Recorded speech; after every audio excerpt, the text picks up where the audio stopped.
সবুজ পাতার খামের ভিতর হলুদ গাঁদা চিঠি লিখে কোন পাথারের ওপার থেকে আনলো ডেকে হেমন্তকে। আনলো ডেকে মটরশুঁটি, খেসারি আর কলাই ফুলে। আনলো ডেকে কুয়াশাকে সাঁঝ সকালে নদীর কূলে। সকাল বেলায় শিশিরে ভেজা ঘাসের ওপর চলতে গিয়ে হালকা মধুর শীতের ছোঁয়ায় শরীর ওঠে শিরশিরিয়ে। আরো এলো সাথে সাথে নতুন গাছের খেজুর রসে লোভ দেখিয়ে মিষ্টি পিঠা মিষ্টি রোদে খেতে বসে। হেমন্ত তার শিশির ভেজা আঁচল তলে শিউলি ফোঁটায় চুপে চুপে রং মাখালো আকাশ থেকে ফোঁটায় ফোঁটায়।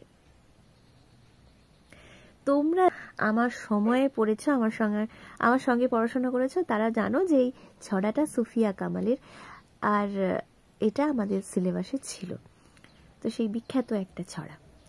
আর যারা আবৃত্তি নিয়ে চর্চা করেন, ছড়া কবিতা ভালোবাসেন, তাদের কাছে এটা বহু পরিচিত এবং ভালো লাগার একটা ছড়া।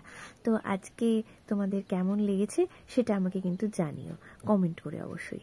হ্যাঁ, আর এই কমেন্ট মানে আমার ফেসবুকে বা সোশ্যাল মিডিয়াতে অ্যাপ্রিসিয়েশন, এটাই শুধু আমার কাছে। এটা মানে এরম নয় যে কোনো প্রোগ্রেসের জন্য আমি বলি, কারণ ওপেন স্টেজে হাততালি আর এখানে কমেন্ট, এগুলো যদি পাওয়া না যায় তাহলে একটা শিল্পী তো আমি নিজেকে এখনো বলি না, আমি বারবার বলি, কিন্তু শিল্পী হওয়ার যে ইচ্ছে বা কোনো কিছু উপস্থাপন করার যে উৎসাহ, সেটা কিন্তু পাওয়া যায় না এগুলো ছাড়া।